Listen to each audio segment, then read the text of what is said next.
इसमें मैं कराने वाला हूँ आपको एंटी, जो अबकारी पुलिस में अभी अभी पेपर चल रहे हैं ना, उनके रिव्यू में जो वो बच्चे बता रहे हैं ना, वो क्वेश्चन इंपॉर्टेंट है, वो वाले करा रहा हूँ इसमें। तो इसमें पहले क्वेश्चन की ओर अपन आगे बढ़ते हैं।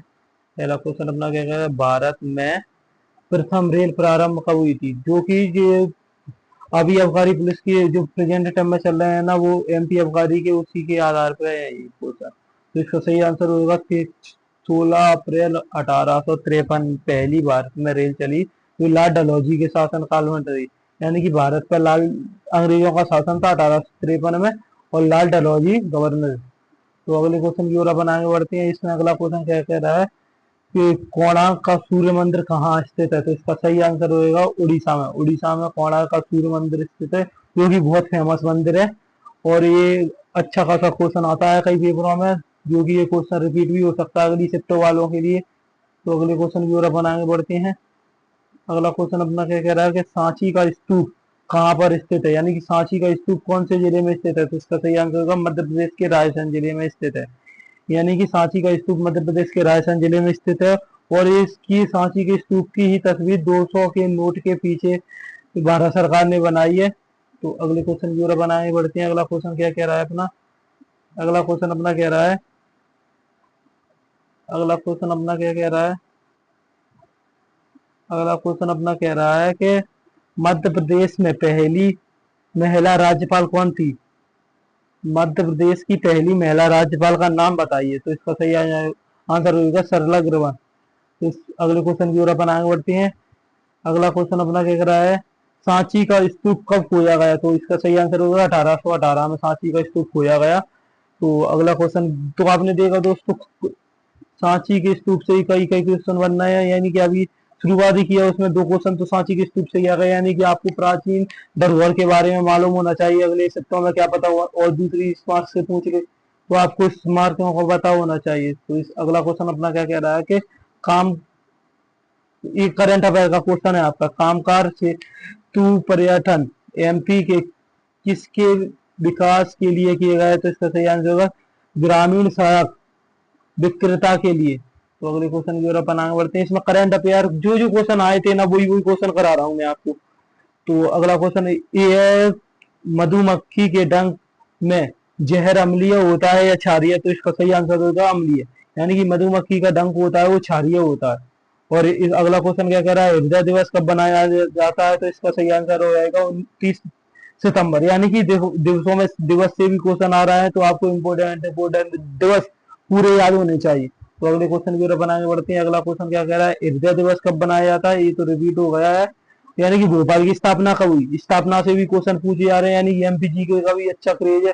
तो 1724 में मध्य प्रदेश में भोपाल की स्थापना हुई। तो अगले क्वेश्चन की ओर अपन आगे बढ़ते हैं। अगला क्वेश्चन अपना क्या कह रहा है, अंगूर उत्पादक कौन सी शाखा के अंतर्गत आता है? तो इसका सही आंसर हो जाएगा बीटी कल्चर। यानी कि उत्पादन शाखा, कल्चर वगैरह से क्वेश्चन आ रहे हैं, जो बायोलॉजी का क्वेश्चन है। तो अगला क्वेश्चन क्या कह रहा है कि दास कैपिटल किसकी पुस्तक है? कार्ल मार्क्स की। यानी कि ये इकोनॉमी का क्वेश्चन आ गया है आपके, यानी कि हर एक सब्जेक्ट से दो दो तीन तीन क्वेश्चन तो आपके पूछे ही जा रहे हैं, इसलिए आपको बेसिक ज्ञान तो होना ही चाहिए। तो अगला क्वेश्चन की ओर अपन आगे बढ़ते हैं। अंगूर, यानी कि क्वेश्चन रिपीट होगा बीटी कल्चर और कार्ल मार्क्स। तो आरबीआई की स्थापना से भी क्वेश्चन आ गए हैं, यानी बैंकिंग सेक्टर से भी आ रहे हैं, तो बैंकिंग का भी आपको सही से करना होगा। तो इसका सही आंसर होगा 1 अप्रैल 1835 में आरबीआई की स्थापना की गई। तो अगले क्वेश्चन की ओर अपन आगे बढ़ते हैं। अगला क्वेश्चन क्या कह रहा है कि कालिया घाट किसके लिए प्रसिद्ध है? तो इसका सही आंसर होगा भगवान श्री कृष्ण द्वारा कालिया नाग को बस में करने के लीलाओं के लिए ये प्रसिद्ध है। यानी कि कालिया कालिया घाट पे श्री कृष्ण ने कालिया नाग के ऊपर नृत्य किया था। ये प्राचीन कहानियों में वर्णित है। तो अगला क्वेश्चन की ओर अपन देखते हैं। तो गुरुत्वाकर्षण नियतांक का मात्रक क्या होता है? तो इसका सही आंसर हो जाएगा एन एम स्क्वायर बटे में के जी स्क्वायर। तो अगले क्वेश्चन की ओर अपन आगे बढ़ते हैं। अगला क्वेश्चन अपना क्या कह रहा है, अगला क्वेश्चन अपना कह रहा है कि ये क्वेश्चन तो हो गया, भारत की पहली महिला राज्यपाल कौन थी? तो इसका सही आंसर होगा सरोजिनी नायडू, जो कि उत्तर प्रदेश से थी। यानी कि उत्तर प्रदेश की महिला थी जो राज्यपाल, पहली भारत की राज्यपाल थी। तो अगले क्वेश्चन की ओर अपन आगे बढ़ते हैं। अगला क्वेश्चन अपना क्या कह रहा है? अगला क्वेश्चन अपना कह रहा है कि संविधान को अपनाने के दरमियान कितनी अनुसूचियां थी, यानी जब संविधान को बनाया गया था तो कितनी अनुसूचियां थी, जो कि 8 थी, जो लेकिन अब वर्तमान में देखी जाए तो 12 हो चुकी है। तो आपको देखते रहना चाहिए कि वर्तमान में 12 अनुसूचियां हैं।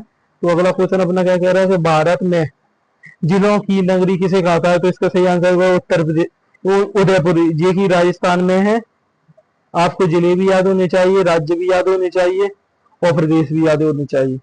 कभी भी क्वेश्चन कहीं से भी आ सकता है। तो ये क्वेश्चन, भारत में मौजूद रेपो दर कितनी है, यानी कि देखो इकोनॉमी से भी दो दो तीन तीन क्वेश्चन आ रहे हैं, मतलब क्वेश्चन हर एक सेक्टर से पूछे जा रहे हैं, इसलिए आपको व्यवहारिक ज्ञान पूरे के पूरे होना चाहिए। यानी कि रेपो दर से क्वेश्चन आ गया तो आपको रेपो दर पूरी याद होना चाहिए। तो इसका सही आंसर हो जाएगा 6.5, यानी कि 6.5 रेपो दर भारत की मौजूदा रेपो रेट है। तो अगले क्वेश्चन की ओर आगे बढ़ते हैं। दूसरा विश्व युद्ध कब से कब तक चला? तो इसका सही आंसर हो जाएगा 1 सितंबर 1939 से 2 सितंबर 1945 तक। लेकिन ये वैसे क्वेश्चन तो ये था कि विश्व युद्ध कब से कब तक चला, तो इसका सही आंसर हो जाएगा 1939 से 45 तक दूसरा विश्व युद्ध चला था, जिसमें अमेरिका ने जापान के 2 शहरों पर बम फेंक दिए गए थे, जिसके कारण वो शहर पूरी तरह से खत्म हो गए थे और ये युद्ध रुक गया था। तो अगले क्वेश्चन की ओर अपन आगे बढ़ते हैं। अगला क्वेश्चन अपना क्या कह रहा है?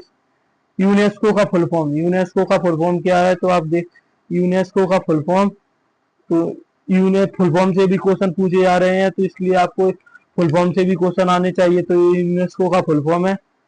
तो अगले क्वेश्चन की ओर अपन आगे बढ़ते हैं। यूनेस्को में कितने सदस्य हैं? तो 193 सदस्य हैं। तो अगले क्वेश्चन, किस पुरस्कार से सोने की प्रतिमा दी जाती है? तो इसका सही आंसर होगा गोल्डन स्पेस पुरस्कार में। तो अगले क्वेश्चन की ओर अपना, अमरवेल क्या है? अमरवेल एक परजीवी है, परजीवियों से भी क्वेश्चन आया है। भारत में कमलापति महल कब बनाया गया है? तो 1722 में। यानी कि एमपी से देख लो दोस्तों, नया की शिफ्ट में कितने क्वेश्चन पूछे गए हैं एमपी से, तो इसलिए आपको एमपी ये तो पढ़ के जाना चाहिए।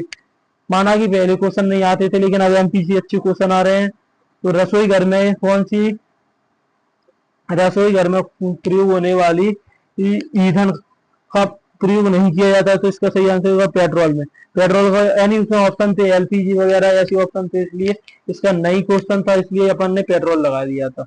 तो वर्ल्ड मैन ऑफ इंडिया के नाम से किसको जाना जाता है? तो इसका सही आंसर होगा सलीम अली। सलीम अली ने, यानी कि जो बड़े, यानी पक्षियों को बचाने के लिए कई मुहिम चलाई, उन्होंने कई किताबें लिखी थी, इसलिए उन्हें वर्ल्ड मैन ऑफ इंडिया के नाम से जाना जाता है। तो अगले क्वेश्चन की ओर अपन आगे बढ़ते हैं। अगला क्वेश्चन अपना ये क्या कह रहा है? पांडीवास नृत्य कहाँ है? तो छत्तीसगढ़, इसका सही आंसर हो जाएगा छत्तीसगढ़, सी जी, छत्तीसगढ़। तो अगले क्वेश्चन की ओर अपन आगे बढ़ते हैं। अगला क्वेश्चन क्या कह रहा है? इंसुलिन का कार्य क्या है? रक्त शर्करा, यानी ब्लड शुगर के स्तर को नियंत्रण करना इंसुलिन का कार्य है, यानी ब्लड शुगर को नियंत्रण करना ही इंसुलिन का कार्य है। तो न्यूट्रॉन की खोज किसके द्वारा की गई? तो इसका सही आंसर होगा चार्ल्स के द्वारा न्यूट्रॉन की खोज की गई। यानी कि केमिस्ट्री से भी क्वेश्चन आ रहे हैं, फिजिक्स से भी क्वेश्चन आ रहे हैं, तो आपको हर एक सेक्टर से, ये बायोलॉजी का क्वेश्चन था। तो न्यूट्रॉन की खोज किसने की? तो इसका सही आंसर हो जाएगा ऑप्शन नंबर सर चार्ल्स ने। और काल बेल्सिया नृत्य कहाँ का है? तो राजस्थान का, यानी नृत्यों से भी क्वेश्चन पूछे जा रहे हैं, तो आपको तो देख के जाना चाहिए दोस्तों। तो अगला क्वेश्चन अपना क्या कह रहा है? आवर्त सारणी में 17वें समूह में कौन सा तत्व है? यानी कि आवर्त सारणी से भी क्वेश्चन आ गया, तो इसका सही आंसर होगा क्लोरीन। क्लोरीन यानी 17वें समूह का सदस्य है। तो अनुच्छेद 68 का संबंध किससे है? तो अनुच्छेद 68 का संबंध है राष्ट्रपति को सूचना प्रस्तुत करके आदि के संबंध में प्रधानमंत्री के कर्तव्यों से संबंधित है, यानी कि राष्ट्रपति प्रधानमंत्री के कर्तव्यों से संबंधित है। तो अगले क्वेश्चन की ओर अपन आगे बढ़ते हैं। अगला क्वेश्चन अपना क्या कह रहा है कि, अगला क्वेश्चन अपना कह रहा है रानी अवंतीबाई का संबंध बताइए, यानी कि कौन सी है? तो मध्य प्रदेश से, मध्य प्रदेश के रामगढ़ की रानी थी ये, मध्य प्रदेश में रामगढ़ है, इसकी रानी थी रानी अवंतीबाई। तो अगले क्वेश्चन की ओर अपन पढ़ते हैं। जादूगोड़ा खान कहाँ स्थित है? तो इसका सही आंसर रहेगा झारखंड में। खानों से भी क्वेश्चन पूछे जा रहे हैं। अमल वर्षा का पीएच मान कितने को होता है? तो इसका पीएच मान होता है 7 छह से 5 से 6 तक होता है। तो अगले क्वेश्चन की ओर अपन आगे बढ़ते हैं। अगला, भविष्य का ईंधन किसे कहा जाता है? तो इसका सही आंसर होगा हाइड्रोजन को। मैं जल्दी जल्दी क्वेश्चन करा रहा हूँ जिससे आपको जल्दी से जल्दी क्वेश्चन आप रिवीजन कर सकें। तो आप देखना इसको। तो इसका अल्स एक्ट के समय भारत की वायसराय कौन थे? तो इसका सही आंसर होगा लिटिन। लिटिन 1878 में भारत के वायसराय थे। तो अगले क्वेश्चन की ओर अपन आगे बढ़ते हैं। अगला क्वेश्चन अपना कह रहा है पीर बुधून मेला कहाँ रखता है? तो इसका सही आंसर होगा शिवपुरी के साभार क्षेत्र में। और अगला क्वेश्चन क्या है दूरपथ केंद्र कहाँ है? तो इसका सही आंसर होगा भोपाल। यानी कि एमपी जीके से कम नहीं तो हर एक शिफ्ट में से 6 से 7 क्वेश्चन पूछे जा रहे हैं। तो आपको एमपी जीके की अच्छी पकड़ होनी चाहिए आबकारी पुलिस में। तो अगले क्वेश्चन की ओर आगे बढ़ते हैं। अगला क्वेश्चन अपना क्या कह रहा है? अगला क्वेश्चन अपना कह रहा है कि विस्तृत राशि क्या है? तो सदिश हो जाएगा इसका सही आंसर। और भारत में कौन सी मिट्टी सर्विस से अधिक पाई जाती है? तो जलोढ़ मिट्टी पाई जाती है। तो जल्दी जल्दी क्वेश्चन करते हैं अपन दोस्तों। अगला क्वेश्चन क्या कह रहा है अपना, विजय स्तंभ कहाँ पर स्थित है बताइए? तो राजस्थान के चित्तौड़ में स्थित है। राजस्थान के चित्तौड़ में स्थित है। और अगला क्वेश्चन क्या कह रहा है महाबलीपुरम की सभ्यता कौन से राज्य में है? तो इसका सही आंसर होगा तमिलनाडु। तमिलनाडु में महाबलीपुरम की सभ्यता स्थित है। तो अगले क्वेश्चन की ओर अपन आगे बढ़ते हैं। मेजर ध्यानचंद पुरस्कार से सबसे पहले किस खेल से सर्वोच्च पुरस्कार था? तो इसका सही आंसर होगा अर्जुन पुरस्कार। चेचक का टीका यानी चेचक बीमारी हो जाती है ना, जो बच्चों को हो जाती है, किसी बड़ों को भी हो जाती है, उससे शरीर के दाने दाने से बाहर निकल जाते हैं, तो उसे चेचक बीमारी कहते हैं। और इसमें टीके की खोज करी थी, उनका नाम था चेचक के टीके की खोज एडवर्ड जेनर ने की थी। यानी एडवर्ड जेनर ने चेचक के टीके की खोज की थी। जो कि मतलब आप देख रहे हैं टीके से क्वेश्चन आ रहे हैं, बीमारियों से क्वेश्चन आ रहे हैं, मतलब हर एक सेक्टर से क्वेश्चन आ रहे हैं। तो आपको तो देख के आना चाहिए। तो अगला क्वेश्चन अपना क्या कह रहा है कि ट्रांसफार्मर का कहाँ स्थित है? तो इसका सही आंसर हो जाएगा लंदन। और जीएसटी कब से लागू हुई थी? तो इसका सही आंसर होगा 1 जुलाई 2017। और जीएसटी लागू हुई थी तब प्रधानमंत्री थे नरेंद्र मोदी। नरेंद्र मोदी ने जीएसटी की शुरुआत की थी। तो अगले क्वेश्चन की ओर अपन आगे बढ़ते हैं। अगला क्वेश्चन अपना क्या कह रहा है कि आकाशगंगा की खोज किसने की थी? आकाशगंगा की खोज किसने की थी? तो ये भूगोल की क्वेश्चन आ गया है। इसका सही आंसर होगा माउंट विल्सन। माउंट विल्सन ने आकाशगंगा की खोज कर दी थी। तो और अगला क्वेश्चन क्या कह रहा है कांग्रेस के किस अधिवेशन की अध्यक्षता महात्मा गांधी ने की? तो इसका सही आंसर होगा बिलग्राम। यानी कि आप ऐसे याद कर सकते हैं इसको कि महात्मा गांधी गांव के जिस गांव मतलब सबसे पहले उन्होंने बिलग्राम में गांव में एक अपना पहला अधिवेशन किया था और उसकी अध्यक्षता की थी। तो अगले क्वेश्चन की ओर अपन आगे बढ़ते हैं। निगम कर क्या है? निगम कर यानी टैक्स से भी क्वेश्चन पूछे जा रहे हैं, तो आपको टैक्स के बारे में भी जानकारी होनी चाहिए। तो इसका सही आंसर होगा प्रत्यक्ष कर। प्रत्यक्ष कर एक निगम कर है। तो अगले क्वेश्चन की ओर अपन आगे बढ़ते हैं। क्षारीय विलयन का पीएच मान कितने होता है? तो 7 से अधिक। यानी कि विलयन का मान पीएच 7 से अधिक होता है तो वो क्षारीय में गिनती हो जाती है।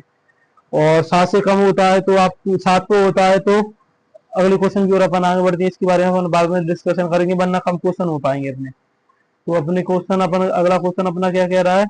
अगला क्वेश्चन अपना कह रहा है कि कौन सा देश यानी भारतीय राष्ट्रीय सेना का गठन हुआ? तो इसका सही आंसर होगा सिंगापुर में। और अगला क्वेश्चन अपना क्या कह रहा है? चांद पर जाने वाले पहले व्यक्ति का नाम क्या है? तो लीम अष्टमे आर्मल। तो इसका सही आंसर हो जाएगा। तो अगले क्वेश्चन की कार्य कौन सी राशि है? तो इसका सही आंसर होगा अदिश राशि है। कार्य एक अदिश राशि है। तो अगले क्वेश्चन की ओर अपन आगे बढ़ते हैं। मध्य प्रदेश के उच्च न्यायालय की खंडपीठ कहाँ है? यानी उच्च न्यायालय तो मध्य प्रदेश का आप सबको पता होना चाहिए कि कहाँ है। तो इसकी खंडपीठ इंदौर और ग्वालियर में है। और जो मेन ग्वालियर में है, जो मेन न्यायालय यानी हाईकोर्ट, जो मेन हाईकोर्ट है वो है कहाँ? जबलपुर में मेन हाई कोर्ट है जबलपुर। उसकी खंडपीठ ग्वालियर और इंदौर में है। तो अगले क्वेश्चन की ओर अपन आगे बढ़ते हैं। अगला क्वेश्चन अपना क्या कह रहा है कि पाइराइट रत्न कौन से रंग का होता है? तो इसका सही आंसर होगा चांदी पीले से सुनहरी धात्विक का। तो अगला क्वेश्चन है मुगलों के समय भारत मुगलों के समय महाकौशल में किसका शासक था? तो इसका सही आंसर होगा गौड़राज, यानी गौड़ों का शासन था मुगल कालीन। तो अगला क्वेश्चन अपना क्या है, ड्यूरन रेखा कहाँ से कहाँ तक है? तो इसका सही आंसर होगा अफगानिस्तान से पाकिस्तान के बीच में ड्यूरन रेखा को खींचा गया। तो ड्यूरन रेखा, ये क्वेश्चन यहाँ गया है, वहां सही नहीं दिख रहा था आपको। अफगानिस्तान और पाकिस्तान से होकर जाती है ड्यूरन रेखा। और मक्का, मक्का कैसी फसल है? तो खरीफ की फसल है मक्का, आपको पता होना चाहिए। हृदय दिवस कब बनाया जाता है? तो 29 दिसंबर को। भोपाल की स्थापना 1724 को हुई थी। तो मैं आपको जल्दी जल्दी क्वेश्चन कराया हूँ। अंगूर उत्पादक में कौन सी शाखा आती है? तो बीटी कल्चर है। द दास कैपिटल किसकी पुस्तक है? तो कार्ल मार्क्स की है। मैं जल्दी जल्दी आपको क्वेश्चन करा रहा हूँ जिससे जल्दी से जल्दी हो जाएगा। आरबीआई का गठन 1 अप्रैल 1935 को हो गया था। तो और बस यही आखिरी क्वेश्चन था अपना। तो अगली वीडियो अपन लेके आएंगे रीजनिंग की, जो मानसिक अभिरुचि पर आधारित होगी, यानी कि मानसिक अभिरुचि से भी कम से कम हर एक पेपर में 10+ क्वेश्चन पूछे जा रहे हैं, जो कि आपके अबकारी के पेपर को निकालने के लिए बहुत इंपॉर्टेंट साबित होंगे। तो एमपीजी के की आप देख रहे हैं, कम से कम 8-8 क्वेश्चन या 9-9 क्वेश्चन पूछे जा रहे हैं हर एक शिफ्ट में। इसलिए एमपी के बारे में भी आपको पता होना चाहिए। तो अपन इस वीडियो को यहीं रोकते हैं। आप इस वीडियो को और क्वेश्चनों को फिर से देख सकते हैं। आप जीएसटी वगैरह से भी क्वेश्चन आ रहे हैं, इसलिए आपको जीएसटी के बारे में संपूर्ण जानकारी होनी चाहिए। ओके।